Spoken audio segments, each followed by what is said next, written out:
نبي محمد المصطفى صلى الله عليه وعلى آله وأصحابه الكرام الفاتحة.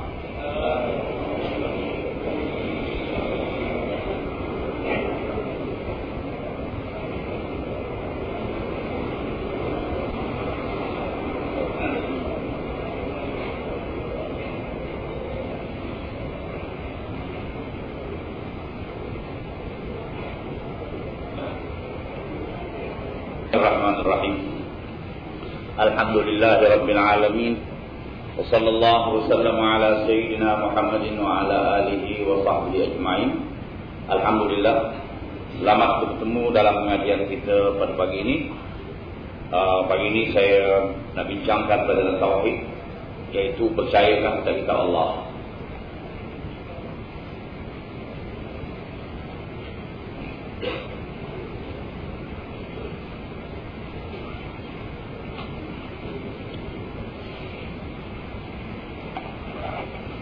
Kitab Allah ialah kumpulan pengajaran yang telah diberikan oleh Allah kepada Nabi dan Rasul dengan jalan wahyu.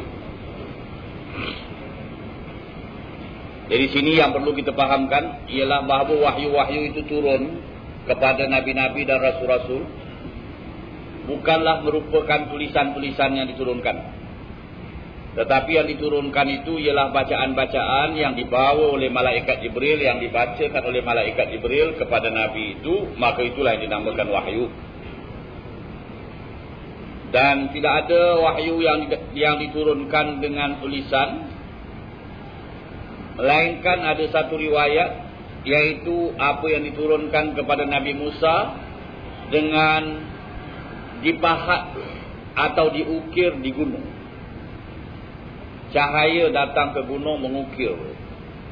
Ayat kemudian dipotong itu batu-batu dari gunung itu. Itu satu riwayat daripada cerita ataupun wahyu yang diturunkan kepada Nabi Allah Musa alaihissalam. Tapi bukan keseluruhan wahyu kepada Nabi Musa begitu, sebahagian.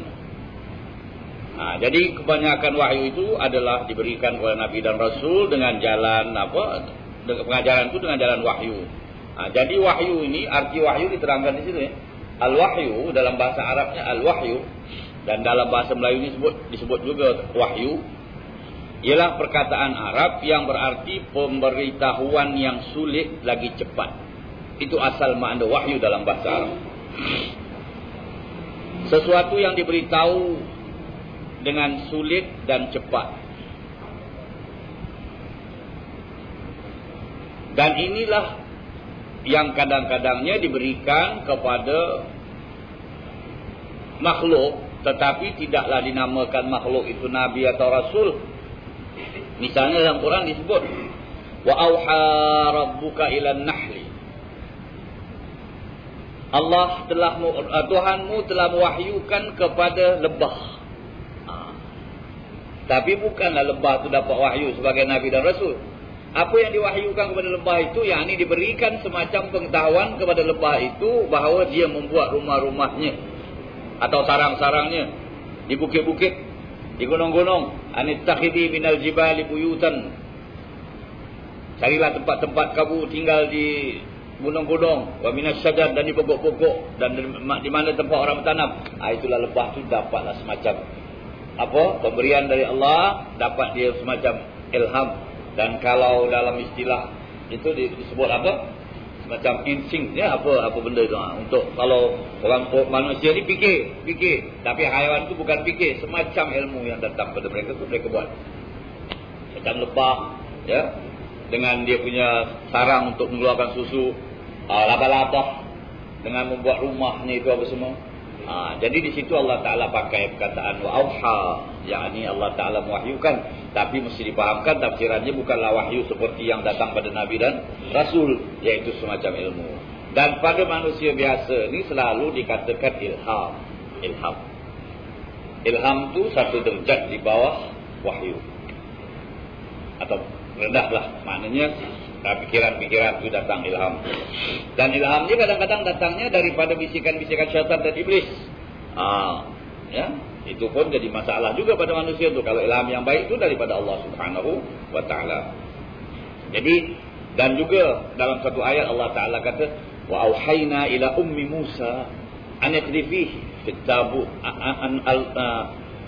wa auhayna ila ummi Musa supaya Allah Taala mengatakan kami wahyukan kepada ibu Nabi Musa supaya meletakkannya di dalam at-tabut. An yaqdhifihi fit tabut, supaya diletakkan dalam tabut, iaitu dalam satu peti. Ini Nabi Musa di masa kecil. Bila Fir'aun mencari-cari anak yang dilahirkan itu, sebab Fir'aun dapat mimpi, katanya anak kalau dilahirkan, laki-laki dilahirkan pada tahun ini akan meruntuhkan kerajaannya. Maka diperintahkan supaya semua anak laki-laki itu dibunuh pada tahun itu. Jadi pada tahun itulah tahun kelahiran Nabi Allah Musa. Jadi ibunya dalam keadaan kelang kabut. Jadi Allah Ta'ala kata wa auhayna ila ummi Musa.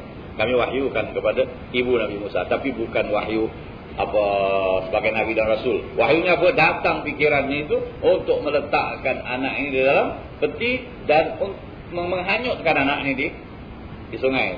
Sampailah ceritanya pergi ke tempat Fir'aun, tempat permandian isteri Fir'aun. Jadi situ disebut perkataan wahayna atau kami wahyukan, tetapi bukanlah wahyu yang berupa wahyu pada Nabi dan Rasul. Jadi wahyu pada Nabi dan Rasul ini dipakai pengertian dari segi istilahnya itu gitu. Dari segi istilahnya, yakni yang bila dikatakan ini wahyu, kita tidaklah lagi memahamkan wahyu ilham atau wahyu yang datang pada sesiapa, kerana tak ada siapa-siapa yang akan dapat wahyu selain daripada Nabi dan Rasul. Jadi dari segi istilahnya pula ialah pemberitahuan daripada Allah Subhanahu wa taala kepada para nabi dalam hal-hal syariat dan hukum-hukum agama Allah dan lain-lain perkara yang berhubung dengan agama dan sebagainya. Jadi mana-mana pengetahuan yang diberikan oleh Allah Subhanahu wa taala kepada para nabi, maka itulah yang dinamakan wahyu yang sebenar dari segi istilah. Dan orang yang menerima wahyu itu jadilah dia nabi.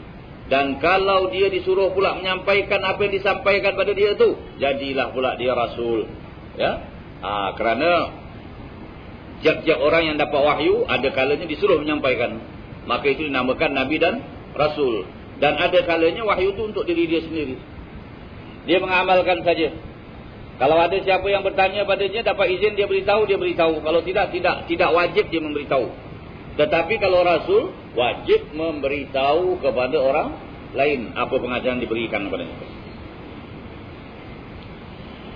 Segala macam wahyu yang diterima oleh para nabi dan rasul itu ada yang telah dikumpul dan dibukukan menjadi kitab Allah.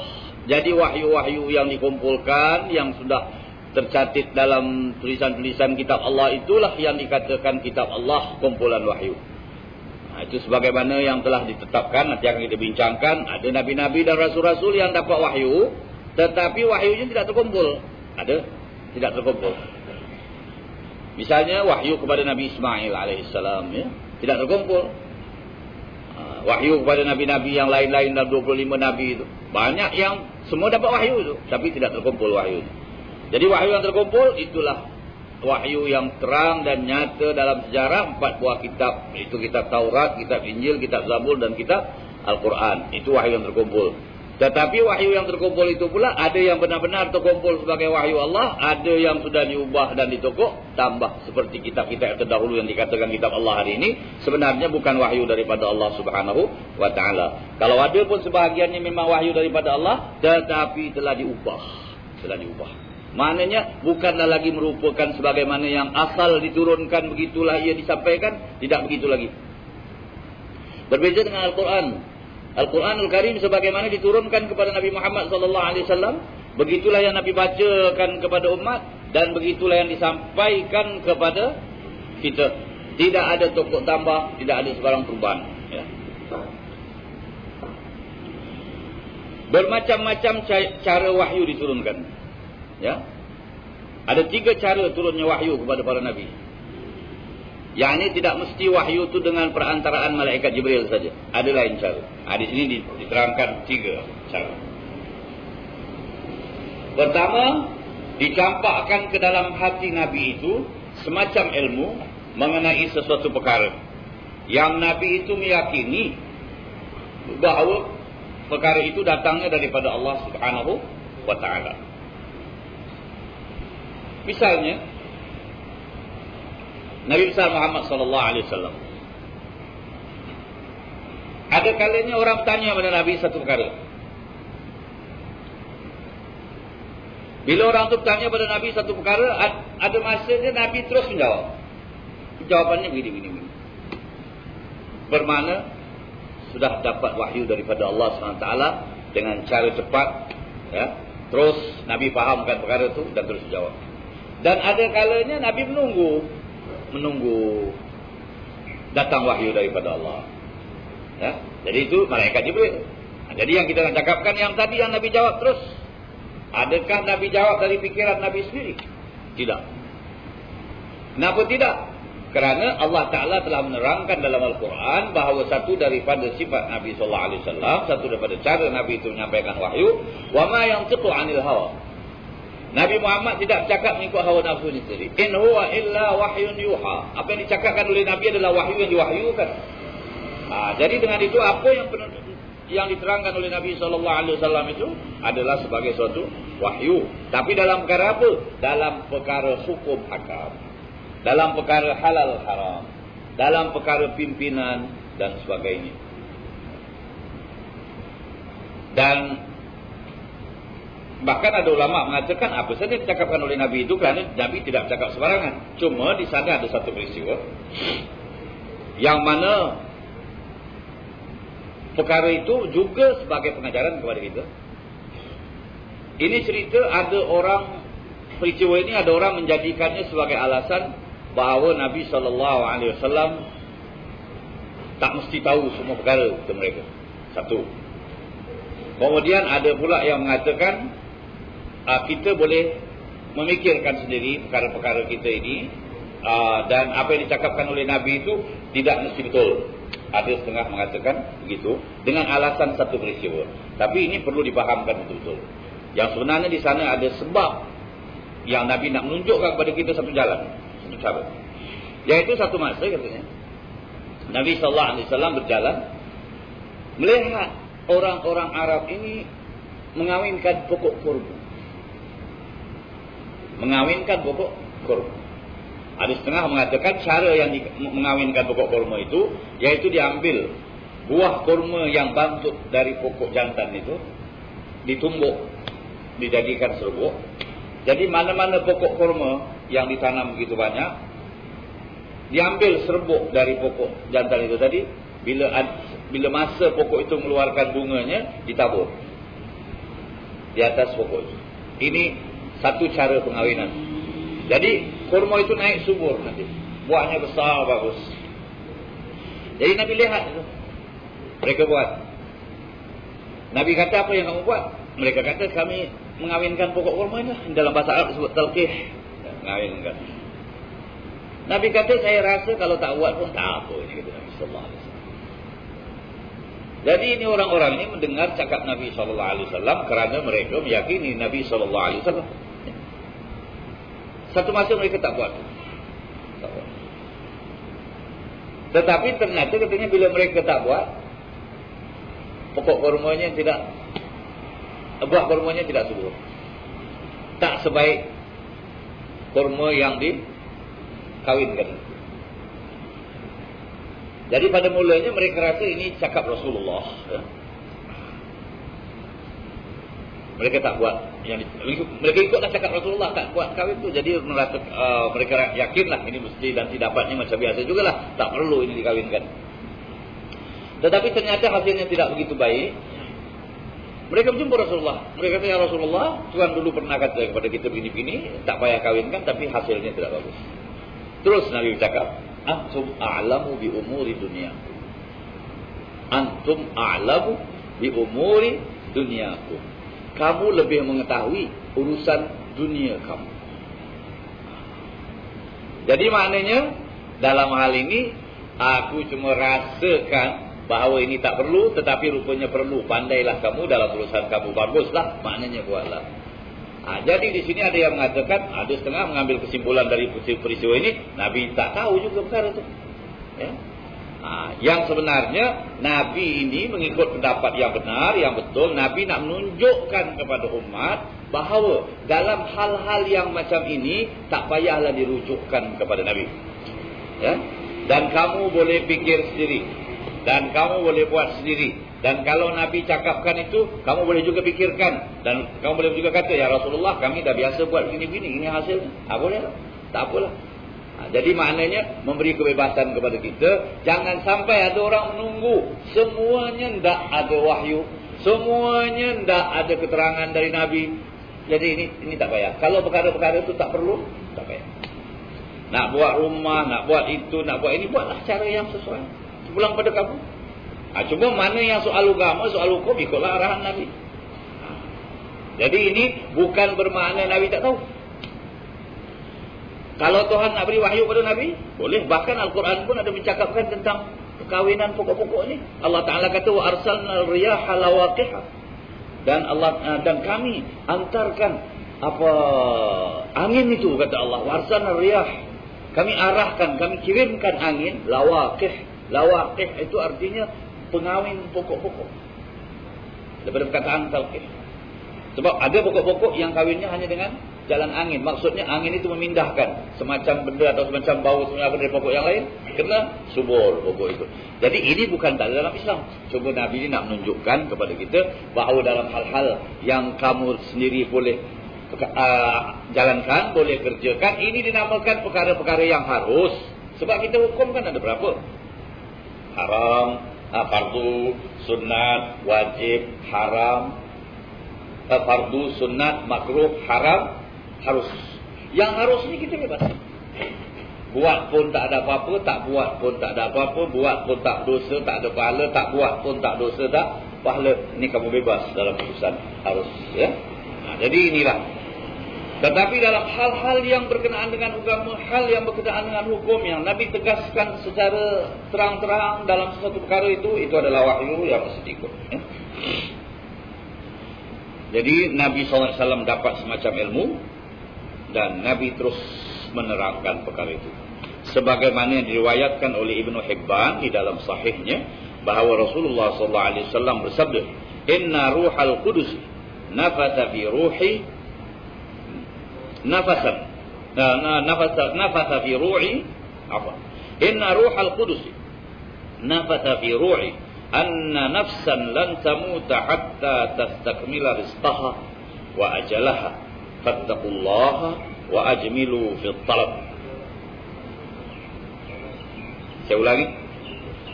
Inna ruhal qudus nafatha fi ruhi anna nafsan lan tamuta hatta tastakmila rizqaha wa ajalaha fattaqullaha wa ajmilu fi talab. Artinya, sesungguhnya ruh suci, yakni malaikat, telah meniupkan di dalam hatiku bahawa sesuatu jiwa itu tidak akan mati melainkan setelah ia telah mendapat dengan sempurnanya segala rezekinya, ya, rezeki dan sempurna ajalnya. Maka hendaklah kamu bertakwa kepada Allah, bersederhana dalam mencari rezeki. Ini hadis menerangkan bahawa wahyu itu datang kepada Nabi Muhammad SAW dengan semacam ilmu yang dicampakkan. Siapa yang mencampakkan? Malaikat Jibril yang dapat dari Allah Subhanahu Wa Taala. Jadi ini bukan dengan pembacaan, bukan dengan pembacaan, dengan semacam pemberian yang ditiupkan oleh malaikat kepada Nabi Sallallahu Alaihi Wasallam, semacam ilmu. Sebab kalau pembacaan, kalau diturunkan pembacaan Quran itu. Sebab malaikat Jibril bila membawa bacaan, maka jadi masuk dalam Quran. Ini bukan Quran. Tetapi Nabi kata ini tiupan daripada Ruhul Qudus, yaitu gelaran bagi malaikat Jibril. Jadi apa maksud hadis ini? Sesungguhnya ruh suci, ya. Yani malaikat Jibril telah meniupkan dalam hatiku bahawa sesuatu jiwa itu tak akan mati melainkan setelah ia mendapat dengan sempurnanya segala rezekinya dan sempurna ajalnya. Jadi maknanya ajal dan rezeki ini sudah ditetapkan oleh Allah Subhanahu Wa Taala bagi seseorang, yang mana orang itu tidak akan mati melainkan setelah sampai ajalnya. Satu. Kemudian dia tidak akan mati melainkan setelah habis rezekinya. Maknanya ditetapkan oleh Allah Subhanahu Wa Taala bagi dia dah habis. Jangan dia rasa, oh ini rezeki aku lagi banyak tapi dah mati tak dapat nak ambil rezeki. Kalau dah sampai mati, maknanya rezeki sudah habis, ajal pun sudah habis. Kalau ajal mesti ada, rezeki mesti ada, ya, mesti boleh dapat. Rezeki mesti ada, ajal tidak akan habis kerana rezeki belum habis. Oleh sebab itu kata Nabi SAW, fattaqullah, bertakwalah kamu kepada Allah. Kerana jangan sampai dengan sebab kamu nak cari rezeki, ya, kamu tak ingat hukum Allah, meninggalkan perkara-perkara yang diperintahkan oleh Allah. Wa ajmilu fit talab, bersederhanalah dalam mencari rezeki. Jangan sampai mencari rezeki ini mengganggu kamu punya ibadah, kamu punya takwa kepada Allah. Jangan sampai ini rezeki mesti direbut, kalau tidak hilang, dan tinggalkan hukum, padahal rezeki itu daripada Allah Subhanahu Wa Taala juga.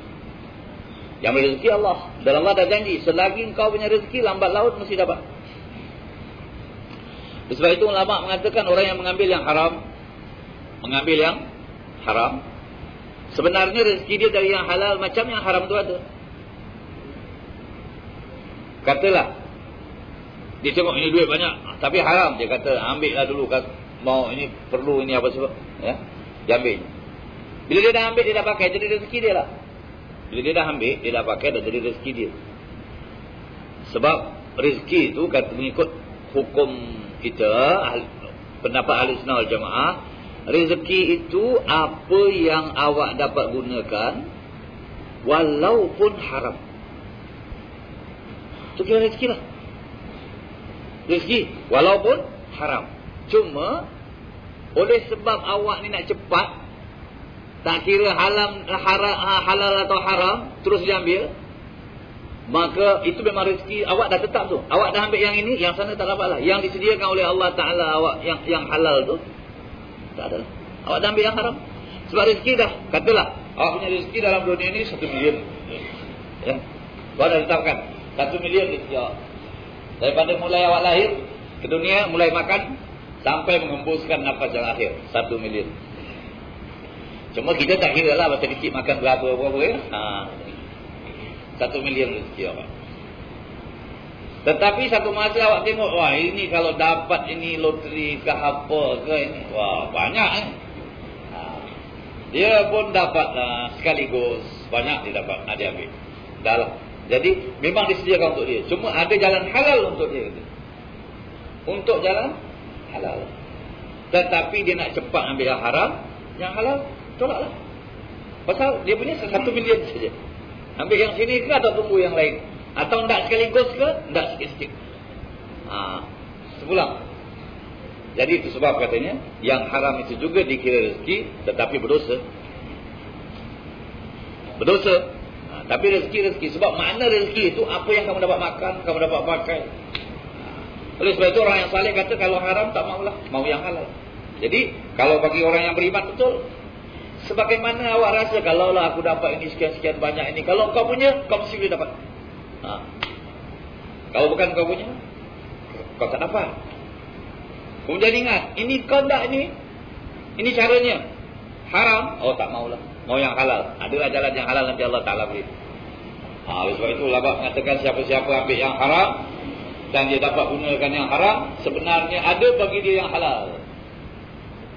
Ada bagi dia yang halal, cuma dia percepatkan nanti ya. Atau tak sekaligus, nak banyak-banyak sekaligus. Dapatlah yang tak baik, yang haram. Nak cepat ni.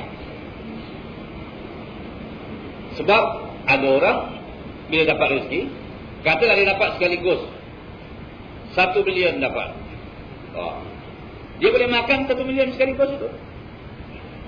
Simpan juga dia, sikit-sikit dia makan. Atau apa yang dia belikan itu, dia tak boleh gunakan semua. Sebenarnya kita ni hanya menggunakan apa yang kita boleh gunakan saja. Yang lain tu simpan saja, simpan. Kadang-kadang belum sempat kita gunakan sampai ajal, tak guna lagi. Dan orang yang tak dapat ini sekaligus, sikit-sikit dia dapat juga. Dapat untuk penggunaan hari-hari. Ini tu pula lah, nak sekaligus ke, nak sikit-sikit. Gitu. Tapi semua awak punya. Dan tak salah lah kalau orang tu dapat sekaligus halal, alhamdulillah lah, tak ada masalah. Cuma ada juga masalahnya bila dia dah dapat duit tu mau tengok pula keadaannya macam mana. Tukar pula nanti keadaan dari baik kepada tak baik pula. Dia diganggu oleh harta dan sebagainya. Cuma Nabi SAW kata di sini, wa ajmilu fit talab, itu yang pentingnya. Bersederhanalah kamu dalam mencari rezeki. Bersederhana itu artinya jangan terlampau malas dan jangan pula terlampau tamak. Sebab kalau malas ini nanti tak dapatlah. Orang semua bekerja-kejar cari rezeki. Awak ni malas tidur saja atau tak ada kerja, tak ada apa. Ini agama pun tak suruh ni. Agama suruh kita bekerja dan berusaha. Buatlah apa yang patut.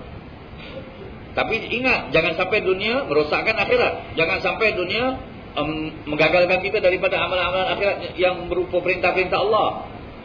Dan jangan pula kamu terlampau. Bila terlampau dalam mencari itu, nanti datang tamak. Kemudian bila berlumba-lumba tak kaya, lekas orang semua dah kaya, kita belum kaya, nanti kita tak kira halal dan haram. Tamak, tak kira halal dan haram, dan bila dah tamat nanti jadi bakhil. Jadi ini kerana melampau. Sedangkan Islam itu tidak menyuruh kita melampau. Sederhana, bertenang. Itulah beza antara kita dengan orang kafir. Orang kafir ini ada dia cara lain. Kita orang Islam tidak. Kita Islam kita tahu rezeki di tangan Allah Subhanahu Wa Taala. Ya. Apa yang kita punya mesti boleh dapat. Cuma jangan tak usaha. Jangan pula itu jadi setengah orang kata kita punya rezeki mesti kita boleh dapat. Dia duduk saja begitu. Tak betul lah, agama tak bilang begitu. Agama suruh bekerja. Sebab itu sabda Nabi sallallahu alaihi wasallam, "Lau tawakkaltum 'ala Allah haqqa tawakkulihi la razaqakum kama yarzuqut tayra taghdu khimasan wa taruhu bitan." Ini hadis Nabi. "Lau tawakkaltum 'ala Allah haqqa tawakkulikum."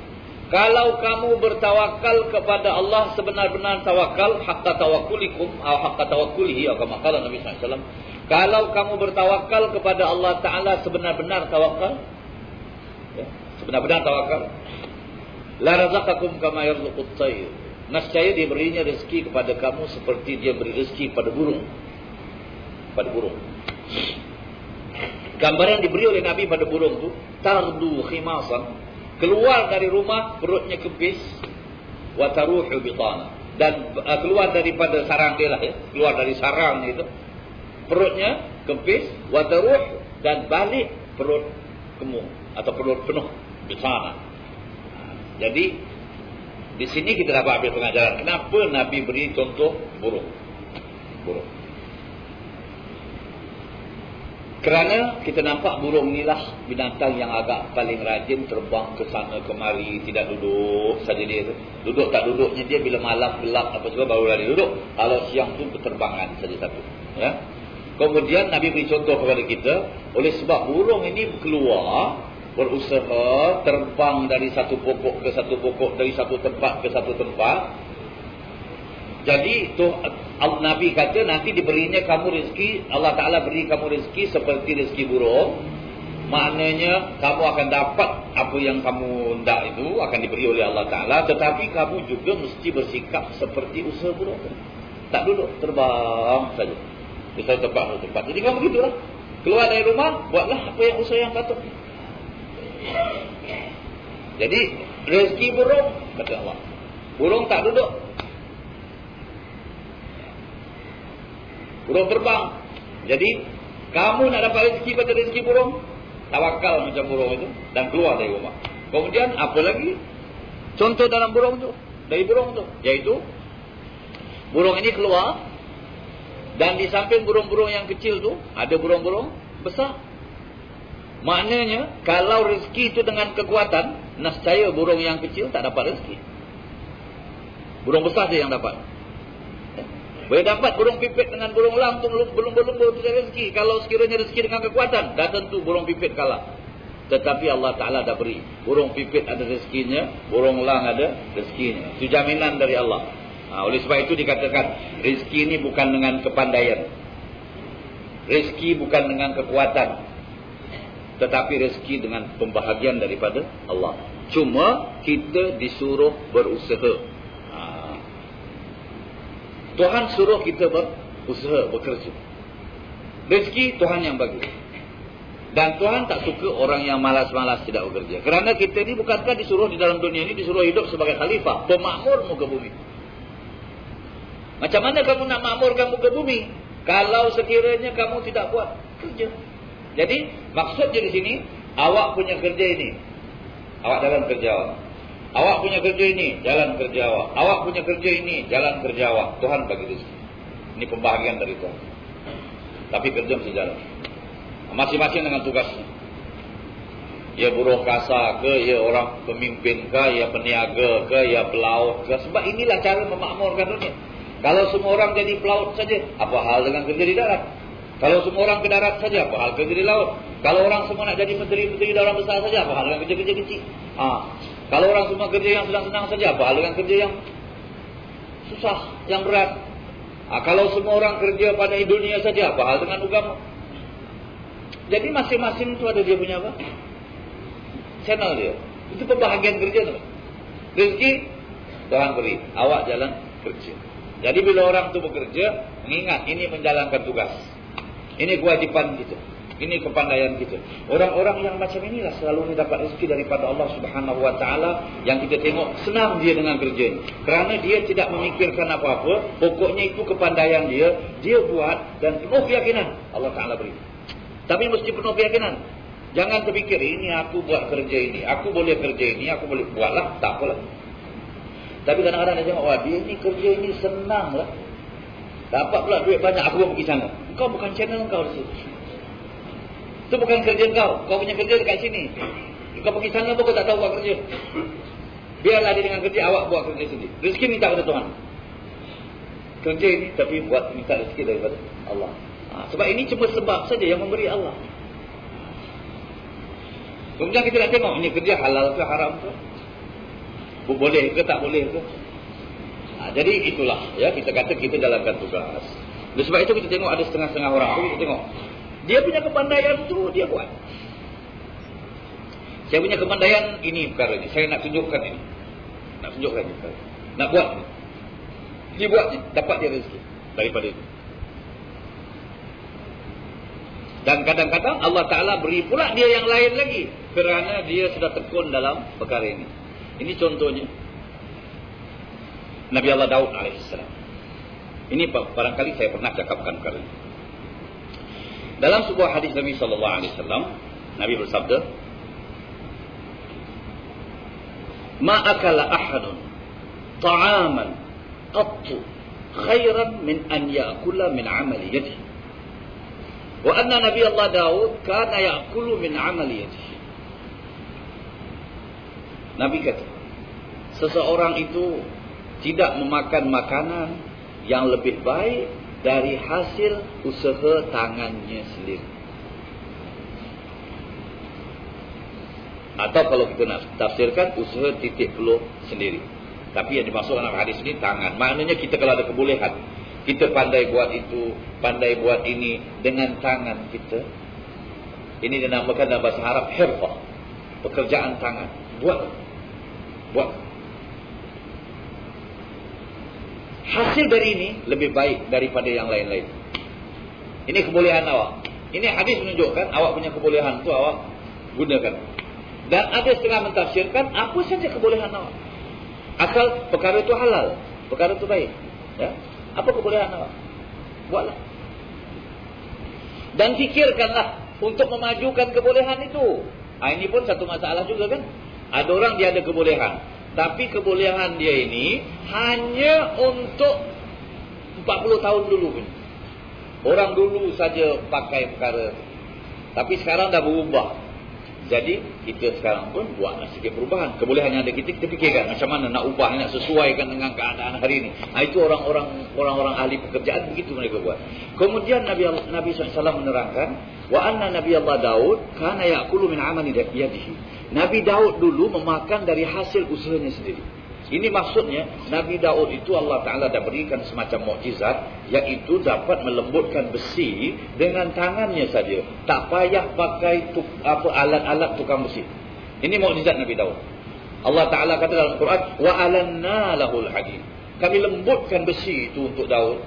Jadi kalau dapat besi dia boleh lentur. Macam kita kata buat macam kita ni macam plastisin ni tu, macam getah, boleh buat macam-macam semua sekali. Lepas itu dah buat keraslah dia besi, itu besi.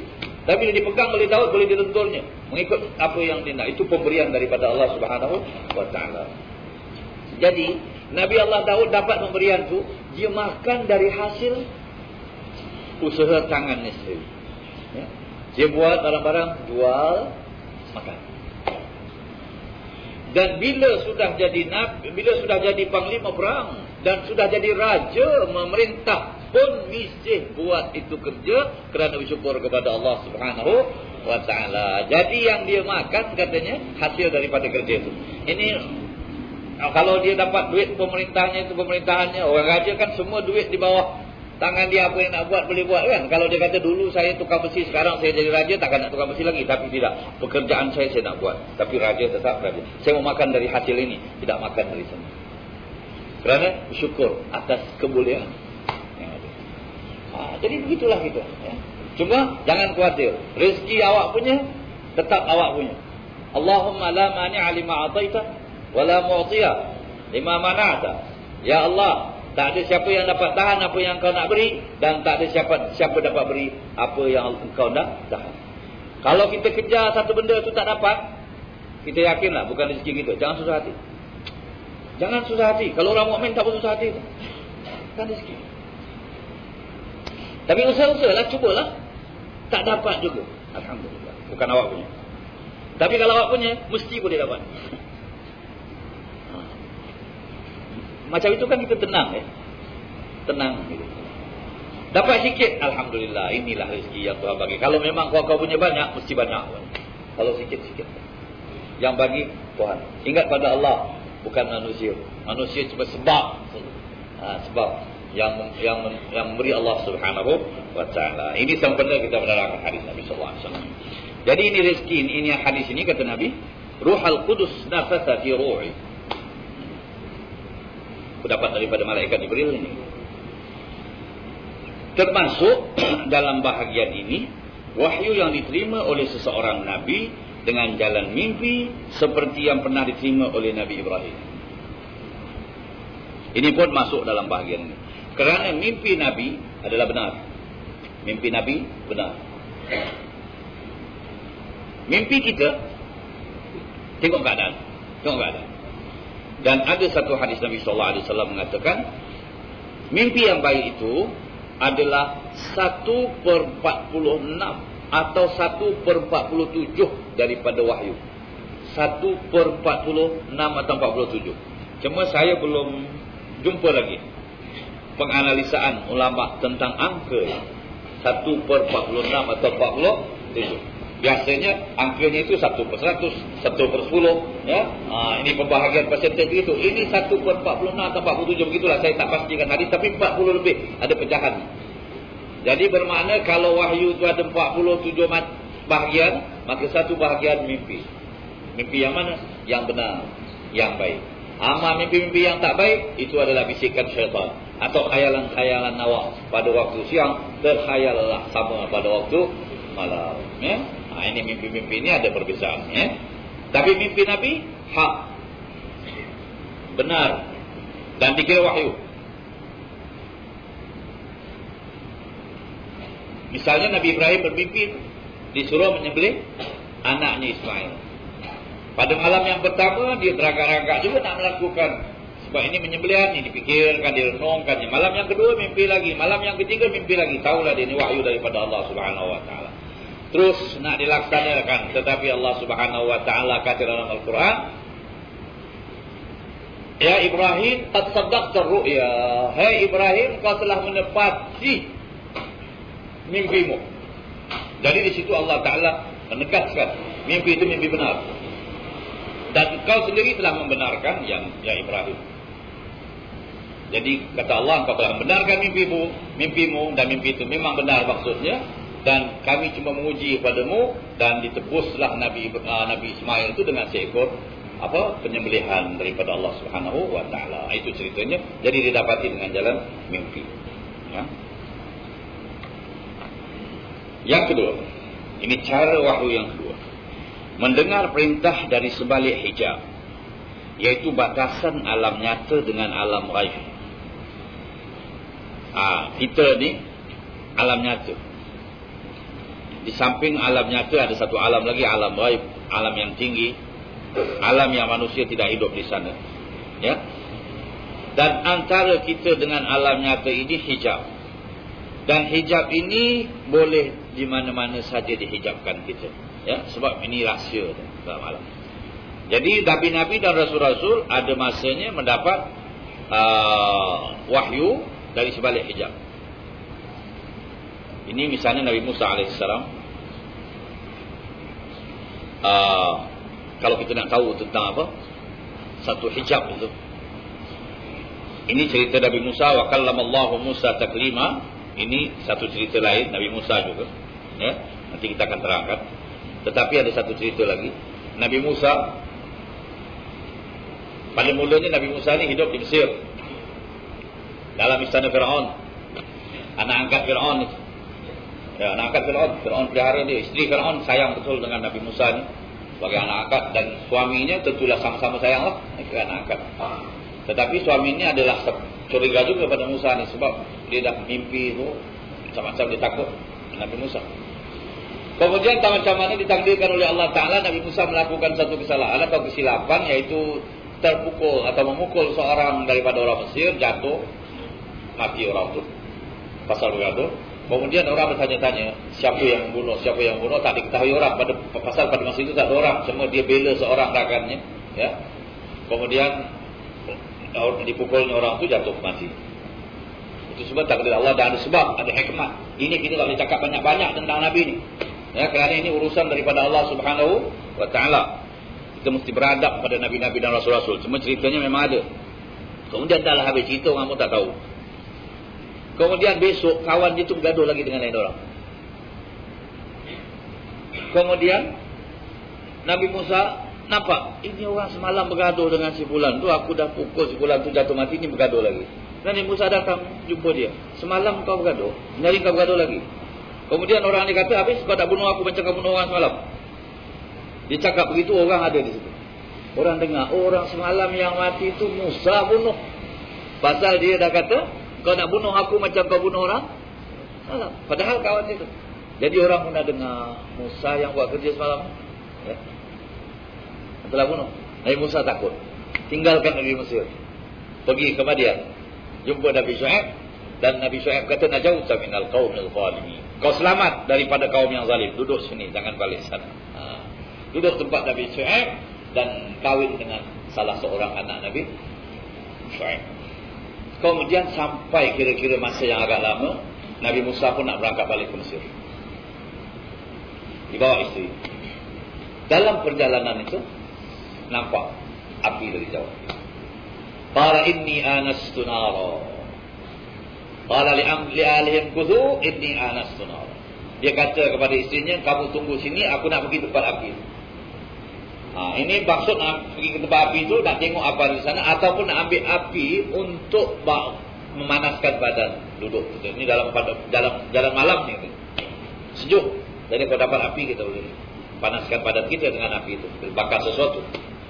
Nabi Musa pergi ke tempat itu, rupanya bukan api. Nampak dari jauh macam cahaya api. Sampai di sana, Nabi Musa dapatlah mendengar perintah dari Allah, ya, wahyu secara terus menerus itu, atau sebalik hijab, itu hijab, itu dikira hijab. Di situ Nabi Allah Musa alaihissalam mendengar perintah dari Allah, ikhla'na alaik, bukalah kedua kasutmu, innaka bil wadil muqaddas itu, engkau berada di lembah yang suci, tua.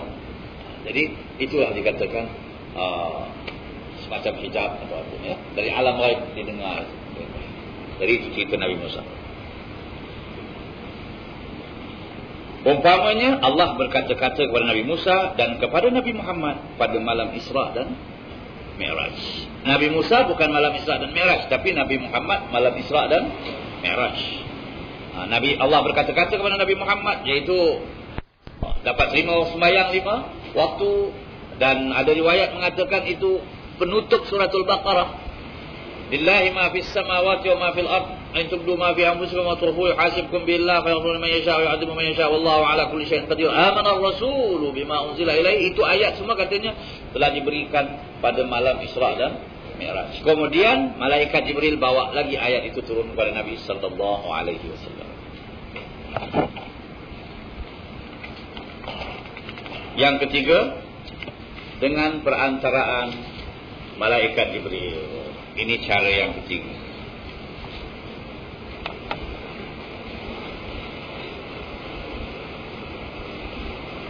Cara inilah yang biasa dialami oleh para nabi dan rasul. Umpamanya Al-Quranul Karim yang diturunkan kepada Nabi Muhammad sallallahu alaihi wasallam, semuanya adalah dengan perantaraan malaikat Jibril alaihi salam. Jadi ayat Quran daripada ayat yang pertama, Iqra bismi rabbikal ladzi khalaq, sampai ayat yang akhir, wattaqu yawman turja'una fihi ila Allah, ini semuanya adalah dengan perantaraan malaikat Jibril. Ya, malaikat Jibril datang membawanya, mengikutnya, dan mula-mula mendengar dan kemudian mengikut, kemudian menghafalnya terus dan dibacakan pula kepada sahabat-sahabat Nabi. Ada kala ayat yang diturunkan pendek saja. Misalnya yang pertama itu cuma 5 ayat. Iqra bismi rabbikal ladzi khalaq, khalaqal insana min 'alaq, iqra rabbukal akram alladzi 'allama bil qalam 'allamal insana ma lam ya'lam. Situ saja. Kemudian turun pula beberapa ayat lepas itu lama, lepas itu turun ya ayyuhal mudaththir. Kemudian turun wadduha, kemudian turunlah ayat-ayat 1 minit, dan ada masa ayat itu pula panjang yang turun sampai 70 ayat pun ada. Dan ada riwayat suratul An'am. Suratul An'am itu turunnya sekaligus. Semua sekali dari awal sampai akhir, kira berapa ayat tu? 100 ayat lebih kurang atau lebih, ya. Suratul An'am. Dan ada riwayat pula turun bersama suratul An'am diarak oleh 70,000 malaikat bersama-sama malaikat Jibril turunnya suratul An'am. Jadi semua ada cerita-ceritanya yang tertentu dalam hal-hal ini. Yang lain antara 3, 5 ayat, 10 ayat, dan ikut sebab. Ikut sebab apa kejadian berlaku, ayat turun. Ya. Tetapi mesti dipahamkan, ayatnya sudah ada, sebabnya datang kemudian untuk menerangkan kepada orang ramai, inilah ceritanya, ini keterangannya, macam inilah peristiwanya, tafsirannya mengikutlah bagaimana yang sudah berlaku pada perkara itu, ya, pada ayat itu, dengan sebab turunnya ayat. Dan ada masanya Nabi SAW bila menerima wahyu ni, Nabi takut terlepas, takut terlepas, tertinggal kata. Jadi Nabi mempercepat baca, berlumba-lumba dengan Jibril. Ni Nabi berlumba-lumba dengan Jibril ni, maksudnya, jangan salah faham ni, maksudnya berlumba-lumba dengan Jibril ni, takut terlepas apa yang dibaca oleh Jibril, takut terlepas. Jadi penat Nabi, penat nak nangkap ni, malaikat Jibril baca tu, baca.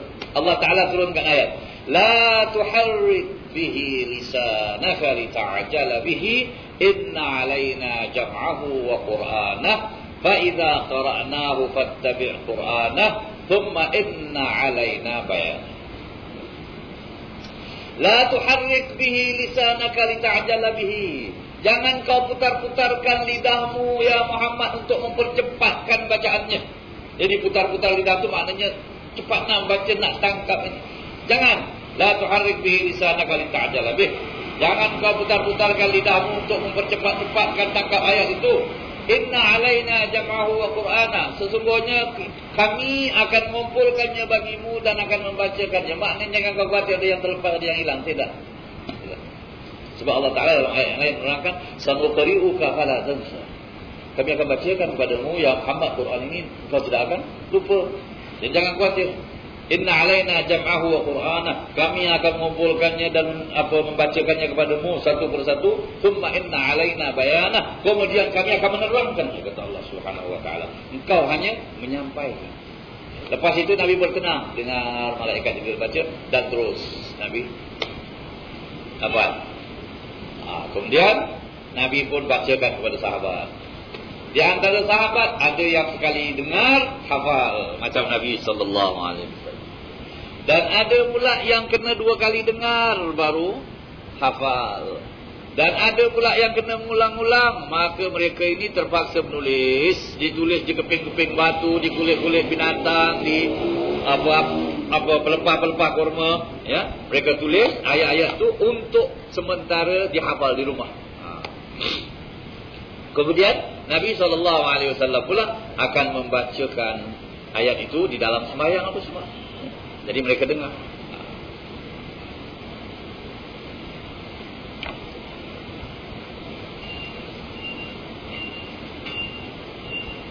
Segala wahyu yang diturunkan oleh Allah kepada para rasul itu kemudiannya dikumpulkan menjadi kitab atau sahifah, jamaknya kutubun dan suhuf. Itu yang dinamakan kitab Allah atau sahifah. Itu satu. Kalau jamak yang ini plural dinamakan kutub dan dinamakan suhuf. Misalnya firman Allah Ta'ala, fiha kutubun qayyimah, ada kitab-kitab yang bernilai. Betul. Dan suhuf firman Allah Ta'ala, inna hadha la fi suhufil ula suhufi Ibrahim wa Musa. Ini adalah dalam suhuf-suhuf yang dulu, suhuf Ibrahim dan suhuf Musa. Ya, jadi itu perkataan suhuf.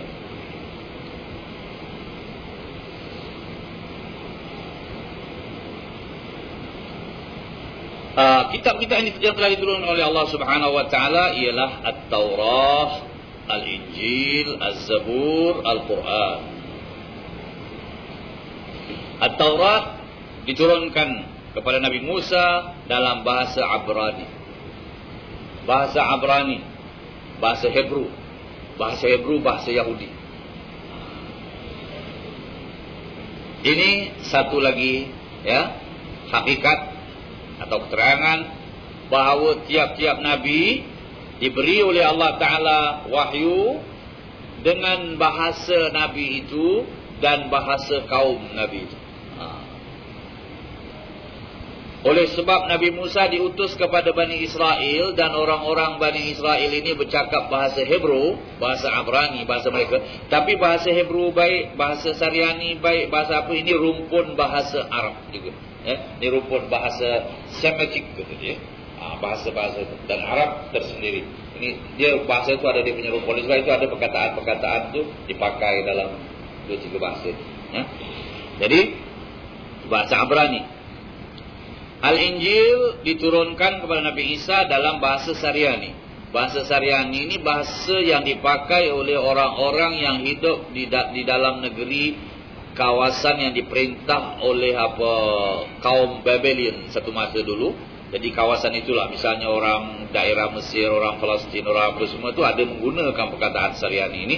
Ya, dia rumpun bahasa itu jugalah. Ya. Macamlah juga perkataan-perkataan yang ada dalam Abrani, ada dalam Saryani, cuma lain sikit dia punya cara bercakapnya itu. Dan dalam bahasa kita Arab ini pula ada perkataan-perkataan Saryani yang dipakai dalam bahasa kita, yaitu perkataan Jibril, Mikail, Israfil, Israel. Ini semua perkataan asalnya katanya bukan Arab tapi Saryani. Saryani.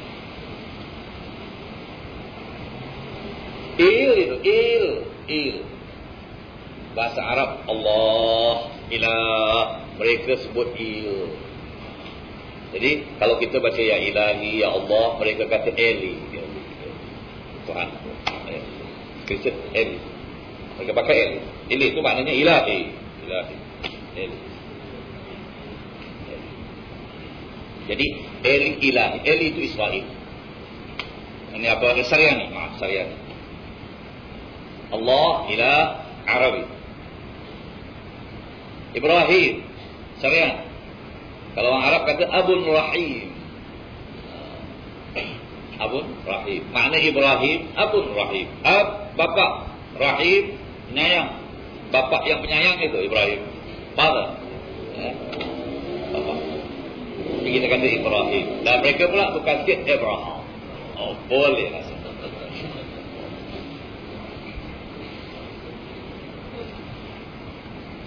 Jadi Al-Injil diturunkan kepada Nabi Isa dalam bahasa Saryani. Az-Zabur diturunkan kepada Nabi Daud dalam bahasa Yunani, bahasa Greek Yunani, Greek. Ya. Al-Quran diturunkan kepada Nabi Muhammad dalam bahasa Arab. Ini Allah Ta'ala pilih. Ya. Jadi tiap-tiap Nabi mendapat wahyu dengan bahasanya sendiri. Oleh sebab itu ternyata dustanya Ghulam Ahmad Qadiani katanya dapat wahyu daripada Allah, dia dapat wahyu pula bahasa Arab. Tidak betul ini. Dari segi peraturan tidak betul. Tidak pernah Allah Ta'ala turunkan wahyu kepada satu orang yang bukan bahasa Arab. Tadian itu orang Punjab. Kalau dia kata saya punya wahyu dalam bahasa Punjabi, pasal saya diutus pada orang Punjab yang mulai itu. Tak ada pula dia kata. Tapi bahasa Arab. Dilawannya Al-Quran.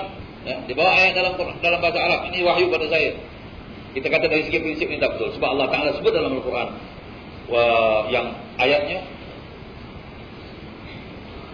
Maksud ayat itu. Di ayatnya panjang. Allah Ta'ala maksudnya. Tiap-tiap rasul yang kami utus. Tidak kami utus seorang rasul. Illa bilisani qawmih. Itu dia ayat. Melainkan dengan lisan kaum.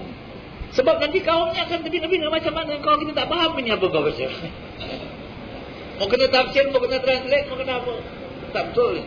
Macam Nabi dia bawa ayat tu pada orang Arab Mekah. Terpegun mereka. Sebab mereka faham ayat. Tapi mereka tengok isinya lain. Heran mereka. Bagaimana Muhammad boleh bawa ayat macam ini? Mereka faham.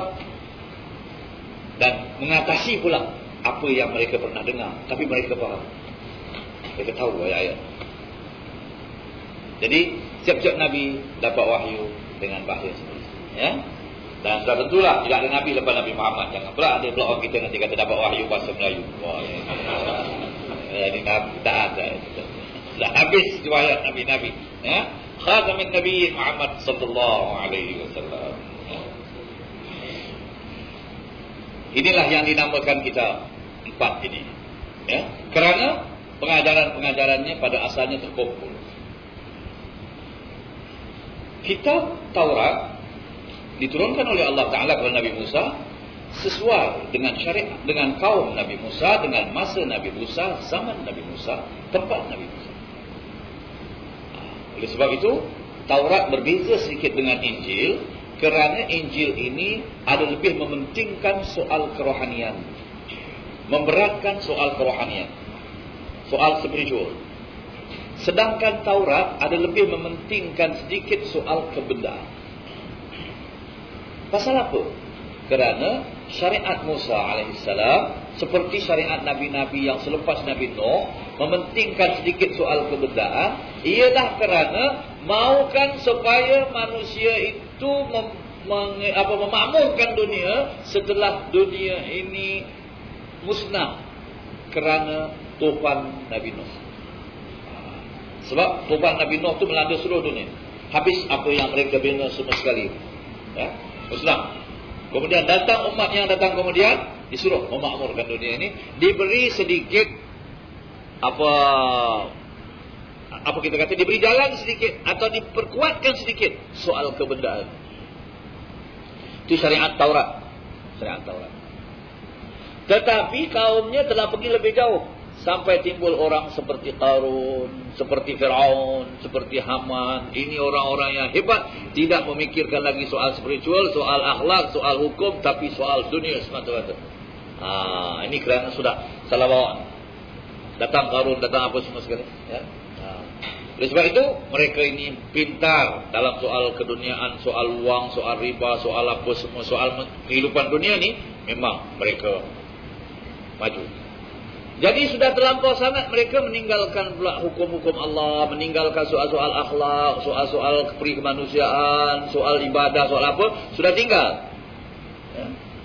Akhirnya Allah Ta'ala turunkan malaikat kitab kepada Nabi Isa, dan Nabi Isa ini pula lebih banyak soal kerohanian. Kerana nak mengimbangi supaya orang yang sudah dipasakkan dengan faham kebendaan itu sekarang mau dipasakkan dengan faham-faham akhlak, moral, kesabaran. Itulah kita tengok syariat Nabi Isa pada asalnya adalah syariat yang berdasarkan atas kesabaran, berpada dalam dunia. Kebanyakan mereka spiritual, kerohanian. Tetapi orang-orang yang menerima pengajaran ini merasakan ini tak boleh. Kita sudah hidup dengan mereka ni. Jadi mereka tinggalkan agama ni hanya pada beberapa upacara. Dan tinggallah soal kerohanian tu pada rahib-rahib saja. Ya, pada padri-padri saja. Pada orang-orang agama saja. Orang kebanyakan macam biasalah. Tak ada soal lagi. Mereka sajalah yang orang-orang agama ni saja. Ya. Itu pun ada di antara orang agama tu pun tak boleh tahan juga dengan kehidupan yang macam ini. Ada yang buat pula hal-hal biasa saja macam orang ramai. Kerana ini tujuannya nak mengimbangi, tetapi mereka telah pergi lebih jauh. Inilah yang sana tadi, yang Nabi Musa telah pergi lebih jauh kepada kebendaan, dan ini pula dan pergi lebih jauh kepada kerahiban, sampai mereka sudah menjauhkan diri daripada keduniaan dengan tidak izin daripada Allah. Oleh sebab itu Allah Ta'ala kata rahbaniyah ini. Rahbaniyah ni artinya hidup cara rahib, cara padri. Tak boleh makan barang-barang yang menyawa misalnya, atau tak boleh kahwin, atau tak boleh apa semua sekali, mesti mau hidup cara Nabi betul. Nabi Isa AS, ya, tak mau di dunia semua sekali. Ini cara kerahiban. Allah Ta'ala kata ini rahbaniyah kan ibtada'uha. Rahbaniyah ni mereka bid'ah sendiri, kata Allah Subhanahu Wa Ta'ala. Allah tidak turunkan hidup cara rahbaniyah ini. Cuma Allah Ta'ala turunkan hidup supaya manusia ini menjaga diri daripada jangan dikokong oleh kebendaan. Ingat, kamu tak kekayaan dalam dunia, boleh, tapi jangan yang haram, jangan menipu orang, jangan menganiaya orang, jangan tamak, jangan bakhil, jangan apa. Ini semua kerohanian ini. Jangan sampai kamu dikongkong oleh apa? Harta. Jangan sampai kamu jadi hamba harta. Biarlah harta jadi hamba kamu. Ini falsafah ni mesti kita fikirkan. Kalau kita ada harta, biar harta jadi hamba kita. Jangan kita jadi hamba harta. Harta jadi hamba kita tu apa? Kita gunakan harta kita untuk menyelamatkan diri kita di dunia dan di akhirat. Kita gunakan harta kita untuk kebaikan kita di dunia dan di akhirat.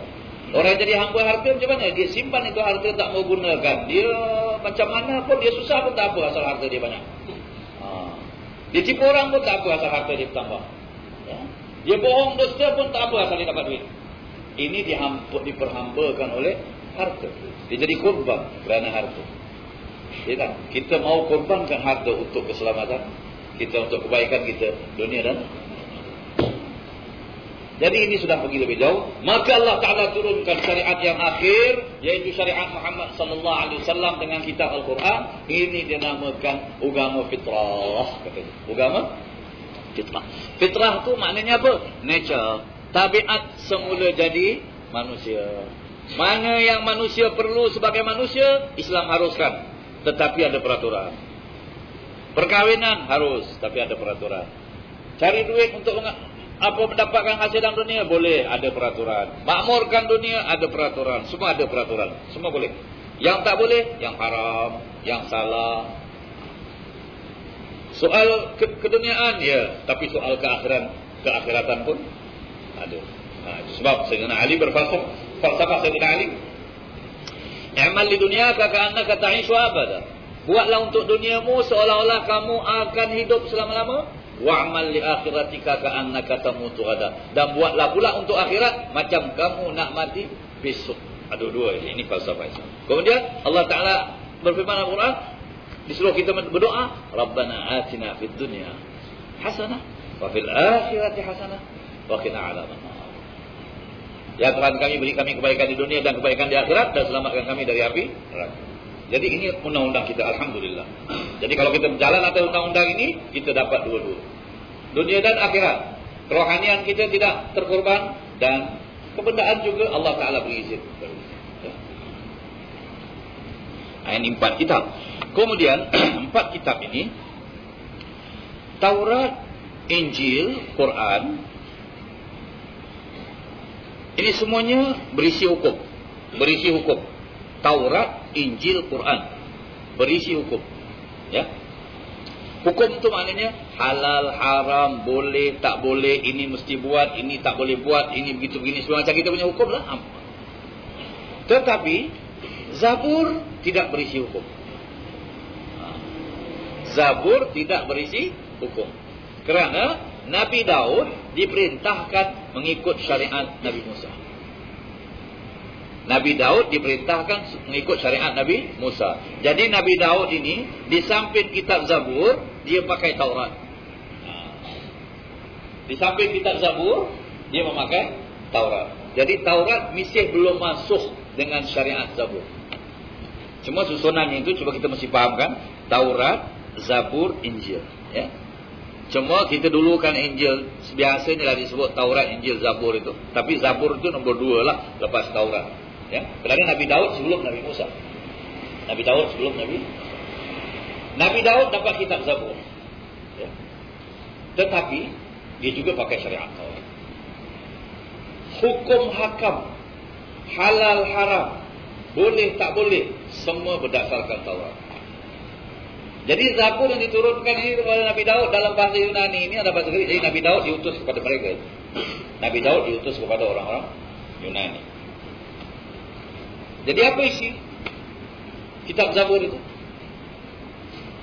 Isinya nasihat-nasihat, falsafah-falsafah, soal-soal akhlak, cerita-cerita. Itu isi Zabur. Tak ada hukum. Hukum halal haram Taurat. Sebab syariat Taurat belum masuk. Dan wallahu a'lam, ya, kemungkinan besar bahawa orang-orang Yunani atau orang-orang Greek banyak ahli-ahli falsafahnya. Banyak orang-orang yang bercakap tentang ketuhanan, tentang kejadian manusia, tentang apa ni, seperti Aristotle, Socrates, Plato. Ini ahli-ahli falsafah Greek. Dan banyak lagi ahli falsafah mereka itu, ya. Mungkin kerana mereka memang sudah pernah diajarkan dalam soal-soal falsafah ini melalui kitab Zabur. Falsafah itu maknanya apa? Rahsia sesuatu benda itu falsafah. Atau kita tengok satu kejadian, kita ambil kesimpulan begini, dan jadilah kata-kata hikmat. Itu falsafah.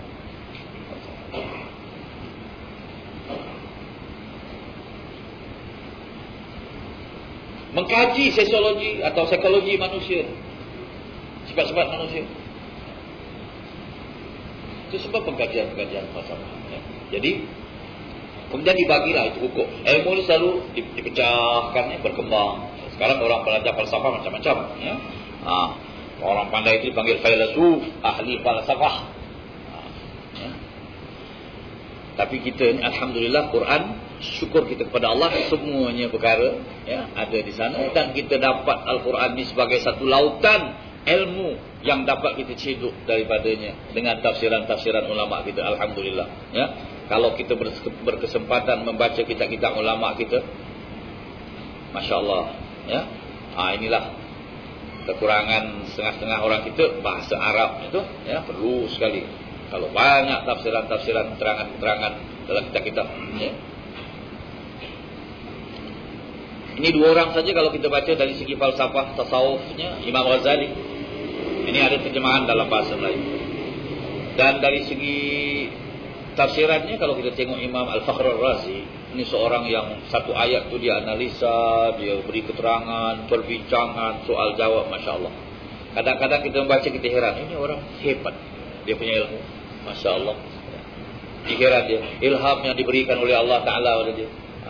Dalam satu bab tu kadang-kadang dia bawa sampai 20-30 ayat, semua kena dengan bab tu. Kita kata macam mana ni? Imam Fakhrul Razi radhiyallahu anhu, dan banyak lagi orang-orang yang lain daripada ulama-ulama Islam, Tapi pula kita heran, datang-datang yang kemudian ini, yang ada sekarang ini setengahnya kata tak payah pakai cakap ulama. Kita sendiri dia punya pahaman pun tak sampai ke mana lagi. Kadang-kadang dia baca yang ulama punya pun dia tak faham. Dia nak bawa sendiri. Inilah kadang-kadang syaitan membisikkan kepada kita, ya, seolah-olah kita lebih faham dari mereka. Padahal kalau kita baca kitab mereka, kita kata kita sendiri tak pernah sampai perkara yang macam ini. Alhamdulillah. Itu semuanya daripada apa? Daripada cahaya Al-Quran, Nurul Quran, cahaya Al-Quran yang telah diberikan oleh Allah Ta'ala, ya, kepada kita. Kita membaca Quran, kita mengkaji, kita memikirkan, alhamdulillah, ya. Selain daripada 4 buah kitab tersebut, ya, dan sebelum itu,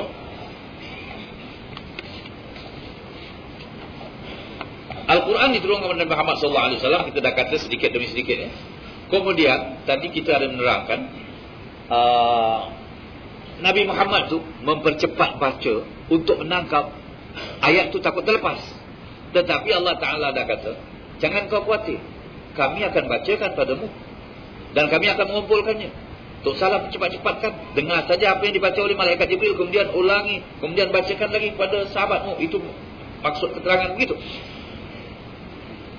Ada orang menimbulkan pertanyaan. Kalau ada orang menimbulkan pertanyaan, ini Quran semua sudah didapati oleh Nabi Muhammad SAW. Sahabat-sahabat sudah terima semua. Kita kata ya. Kerana Allah Subhanahu Wa Taala berfirman dalam Al-Quran, Al-Yawma akmaltu lakum dinakum. Ini hari aku sempurnakan bagi kamu agama kamu. Wa atmamtu alaikum ni'mati, dan aku cukupkan atasmu nikmatku. Bila Allah Ta'ala dah kata sempurna, mesti tidak ada yang tertinggal. Kalau tidak, Tuhan tidak akan turunkan al-yawma akmaltu lakum dinakum. Dan Allah Ta'ala dah jamin, kami akan bacakan padamu ya Muhammad, engkau tidak akan lupa. Jadi oleh sebab itu kita tidak boleh kata ada yang tertinggal, ada yang terlupa, ada yang tak sampai. Mustahil, kerana Allah Ta'ala sudah pastikan. Dan Allah Ta'ala pula turunkan ayat itu kepada Nabi Muhammad di hadapan ratusan ribu manusia masa mengerjakan haji yang penghabisan. Jadi situ menunjukkan sempurna agama. Oleh sebab itu dikatakan kufur kalau ada orang yang mengatakan agama ini belum sempurna, ya, belum cukup apa. Salah itu. Kemudian pula Allah Subhanahu Wa Taala kata, Inna nahnu nazzalna dzikra wa inna lahu lahafizun. Di bawah itu, ya. Sesungguhnya kami yang menurunkan dzikra ataupun peringatan ini, yaitu Al-Quran, dan kami tetap akan memeliharanya, kata Allah. Jadi pemeliharaan itu alhamdulillah sampai ke hari ini. Jadi saya pikir cukup sampai sini dulu kita, ya, bincangkan, kerana nanti kita akan bincangkan perkara-perkara 1-2 peringatan itu kemudiannya. Sebelum itu ada tiga perkara, ya. Suhuf Nabi Ibrahim, Nabi Musa, Suhuf Nabi Syed, kita akan bincangkan kemudian. Jadi sampai kepada Al-Quran. InsyaAllah sekali lagi kita belajar, kita akan habiskan perkara ini.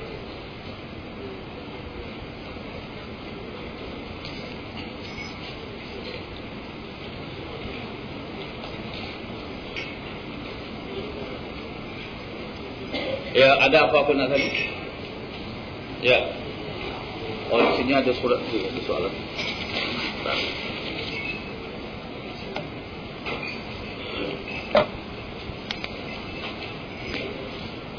Soalan. Bolehkah seseorang itu menceritakan kisah mimpinya kepada orang lain? Di sini ada keterangan ulama. Kalau mimpi itu mimpi yang baik, boleh diceritakan kepada orang lain, sama ada mengenai diri kita atau diri orang tu. Misalnya kita mimpi sesuatu yang baik terhadap orang tu, kita ceritakan pada dia untuk menggembirakan dia.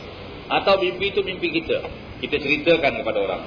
Cuma masa kita mencerita tu kita ingat, kalau mimpi itu menunjukkan derajat kita, kelebihan kita dengan mimpi itu, kita menceritakan sudah tentu jangan ada tujuan riak. Jangan ada tujuan riak. Maknanya kita nak tunjukkan kepada orang tu bahawa kita begini, kita begini, kita begini. Jadi meninggikan diri itu tidak boleh, kerana ini boleh merosakkan diri awak sendiri, ya. Misalnya lah orang tu selalu mimpi jumpa Rasulullah misalnya, kan. Itu kelebihan Allah Ta'ala beri. Simpan saja untuk awak. Jangan kata saya kerap kali kalau Rasulullah ini tak pernah. Itu tak boleh. Sebab itu boleh apa? Datang apa? Riak. Dan nanti orang-orang yang jahil pula akan kata saya pun. Orang jahil dia tak takut. Dia boleh kata saya pun hari-hari mimpi. Bohong ini. Dan bohong yang paling besar, kalau awak mimpi, awak tak ingat, kemudian awak reka-reka. Bohong besar itu. Kerana mimpi yang baik kita dah bilang 1/40 wahyu. Bukan? Ada hubungannya. Jadi kalau bohong dalam wahyu apa jadi? Kalau Nabi bohong, dia tak dapat wahyu, dia bilang. Atau awak bilang terima wahyu, awak tak terima wahyu, tidak boleh. Jadi mimpi tidak boleh. Kalau tak ingat, jangan cerita. Kadang-kadang kita ada mimpi, pagi kita nak ingat, ujung pangkalnya tak dapat ingat. Lupa. Jangan pula awak reka-reka.